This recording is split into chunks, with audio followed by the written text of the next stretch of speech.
But I think we should acknowledge these differences. I think we could thrive better as people. Yeah. Real riveting stuff there, Kirkland brand Charlie Kirk. Thanks for weighing in, Charlie Kirkland. Kirkland Kirk. I mean, goddamn, the body isn't even cold yet. And this guy's trying to fill Charlie's shoes. They haven't even put him in the ground. Trying to fill his Birkenstocks. Bro looks like the high school bully in every 90s movie I've ever seen. Yeah, I don't know. I'm not quite sure typecast dumb jock 1 is the right person to unpack the nuance of systemic racism. It sounds like his last 2 remaining brain cells in his head are arm wrestling to have a single compelling thought.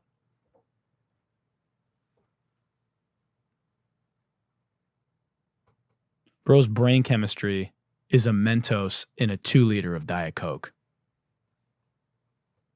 That's a good joke.